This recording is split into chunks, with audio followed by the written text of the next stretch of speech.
जय हिंद। 1962 में भारत चीन का युद्ध हुआ था, जिसमें चीन ने भारत की जमीन को अवैध तरीके से कब्जा लिया था। ये हम सबको पता है। उस युद्ध की एक गौरव गाथा भी है जो शायद हम में से काफी लोगों को ना पता हो। जसवंत सिंह रावत भारत का वो वीर सैनिक जिसने 1962 के युद्ध में लगातार 72 घंटे अकेले दुश्मन को रोके रखा और लगभग 300 चीनी सैनिकों को मौत के घाट उतार दिया। राइफलमैन रावत को युद्ध के दौरान उनकी वीरता के लिए मरणोपरांत महावीर चक्र से सम्मानित किया गया था। ऐसे सैनिकों के जीवन को ना तो किसी सिलेबस या करिकुलम में शामिल किया जाता है और ना ही बड़े बजट की फिल्म बनाई जाती है। आज की वीडियो में हम इस वीर की शौर्य गाथा का उल्लेख करेंगे। जसवंत सिंह रावत का जन्म 19 अगस्त 1941 को उत्तराखंड के पौड़ी जनपद के छोटे से गांव बारियू में हुआ था। जसवंत को सेना में भर्ती होने का चाव था। 17 साल की उम्र में ही वो सेना में भर्ती होने चले गए थे, लेकिन तब कम उम्र के चलते उन्हें नहीं लिया गया था। इत्तेफाक से 19 अगस्त 1960 यानी कि अपने जन्मदिन पर उनको एक बेहतरीन तोहफा मिला और महज 19 वर्ष की आयु में जसवंत भारतीय सेना की इन्फेंट्री रेजिमेंट गढ़वाल राइफल्स में भर्ती हुए। उन्होंने सितंबर 1961 में अपनी ट्रेनिंग पूरी की और इसके बाद उनकी तैनाती अरुणाचल प्रदेश में चीन सीमा पर हुई। ठीक एक साल बाद अक्टूबर 1962 में चीन की सेना ने अरुणाचल प्रदेश और लद्दाख पर कब्जा करने के उद्देश्य से हमला कर दिया। भारतीय सैनिकों के पास संपूर्ण युद्ध सामग्री और खाद्य सामग्री नहीं थी, जिसकी वजह से कई फ्रंट से सेना की टुकड़ियों को पीछे हटना पड़ा था ताकि जान का नुकसान कम किया जा सके। 17 नवंबर 1962 सुबह के करीब 5 बजे चीनी सैनिकों ने सेला टॉप के पास अटैक कर दिया, जहां मौके पर तैनात गढ़वाल राइफल्स की डेल्टा कंपनी ने उसका सामना किया। जसवंत सिंह रावत इसी कंपनी का हिस्सा थे।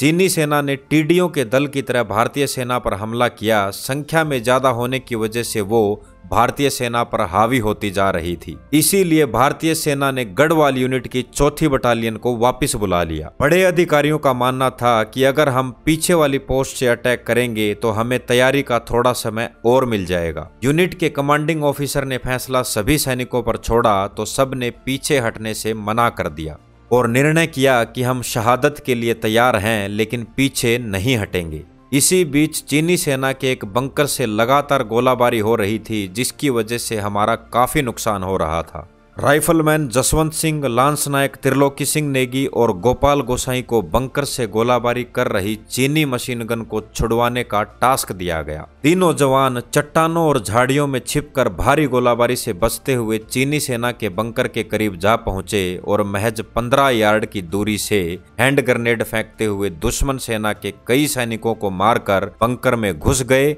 और मशीन गन छीन लाए। हालांकि वापसी करते हुए त्रिलोकी सिंह नेगी और गोपाल गोसाई वीरगति को प्राप्त हुए। राइफलमैन जसवंत सिंह जब मशीन गन के साथ अपनी पोस्ट पर पहुंचे तो 3 अधिकारी, 5 जेसीओ, 148 अन्य पद और 7 गैर लड़ाकू सैनिक शहीद हो चुके थे। 4थी गढ़वाल राइफल को नूरानांग ब्रिज की सुरक्षा के लिए तैनात किया गया था। ये काफी क्रूशियल पॉइंट था। जसवंत सिंह ने अकेले लड़ने का फैसला लिया और पूरी लड़ाई की दिशा ही बदल कर रख दी। राइफलमैन जसवंत सिंह रावत ने अकेले ही पोस्ट से 5 लाइट मशीन गन संभाली और अलग अलग जगह पर जाकर दुश्मनों पर गोलाबारी करते रहे। इससे चीनी सैनिक भ्रम में पड़ गए। उनको लगा कि पोस्ट पर ज्यादा सैनिक मौजूद हैं। वह 72 घंटों तक दुश्मनों पर गोलाबारी करता रहा और इस लड़ाई में लगभग 300 चीनी सैनिकों को मार गिराया। इस कहानी के 2 और गुमनाम नायक हैं, उनके बारे में भी जानना बहुत जरूरी है। उन 2 हीरोइन का नाम है सेला और नूरा। सेला और नूरा मोनपा समुदाय की 2 बहनें थी जो तवांग की रहने वाली थी। इन दोनों बहनों ने बंदूकधारी जसवंत सिंह रावत की मदद की थी। नूरा नांग की लड़ाई में दोनों बहनों ने अदम्य साहस का परिचय दिया।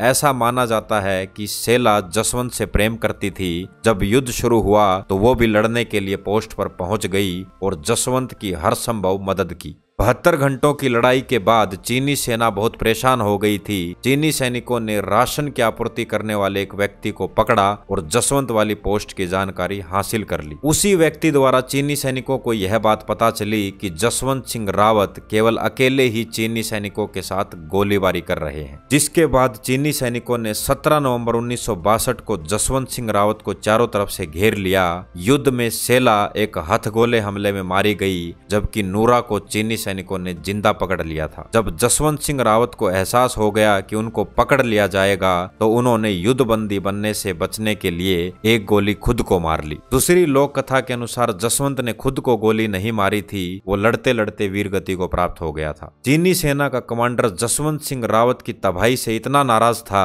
कि वो उनका सिर काट कर ले गया। चीनी सेना जसवंत सिंह रावत के पराक्रम से इतनी प्रभावित हुई कि युद्ध के बाद चीनी सेना ने उनका सिर भारतीय सेना को सम्मान पूर्वक लौटा दिया। चीनी सेना ने उनकी पीतल की बनी एक प्रतिमा भी भेंट की, जिससे जसवंत सिंह रावत की विशिष्ट बहादुरी को एक पहचान मिली। इसके बाद सेला दर्रा और नूरानांग झरना दोनों बहनों के नाम पर रखा गया। इसके अलावा उनकी कहानी इतिहास में कहीं खो गई है। हालांकि जब तक जसवंत सिंह की वीरता जीवित रहेगी, वे भी जीवित रहेंगी। भारतीय सेना जसवंत सिंह रावत को बाबा जसवंत के नाम से सम्मान देती है। वह जिस पोस्ट पर बलिदान हुए थे, भारत सरकार ने उसे जसवंत गढ़ नाम दिया है। राइफलमैन जसवंत सिंह के स्मारक पर सेना के जवान और अधिकारी उन्हें सैल्यूट करते हैं। इसके बाद ही सैनिक आगे बढ़ते हैं। यहाँ आज भी बाबा जसवंत सिंह के लिए रात में बिस्तर लगाया जाता है, साथ ही खाने की थाली भी लगती है। कहते हैं कि बाबा का बिस्तर सुबह खुला हुआ मिलता है। राइफलमैन रावत को 1962 के युद्ध के दौरान उनकी वीरता के लिए मरणोपरांत महावीर चक्र से सम्मानित किया गया था।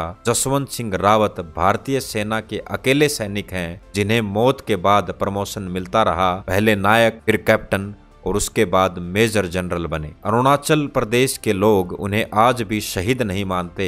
माना जाता है कि वो आज भी सीमा की सुरक्षा कर रहे हैं। शहीद जसवंत सिंह रावत के शौर्य गाथा पर एक फिल्म भी बनाई गई है जिसका नाम है 72 hours martyr who never died. चीन के साथ लड़ा गया ये युद्ध भारतीय सेना के वीर जवानों की गौरव गाथा है। इस युद्ध में सीमा की रक्षा करते हुए देश के कई जाबाजों ने अपने प्राण न्यौछावर कर दिए थे। उन नौजवानों की वजह से चीन का अरुणाचल प्रदेश को जीतने का सपना पूरा नहीं हो सका। ऐसे शहीदों के किस्से बच्चों को पाठ्यक्रम में भी पढ़ाने चाहिए ताकि उनको भारतीय सेना के पराक्रमों का पता चलता रहे। वीडियो इन्फॉर्मेटिव लगा हो तो शेयर करना ना भूलें ताकि ये वीर गाथा अन्य लोगों को भी पता लगे। जय हिंद।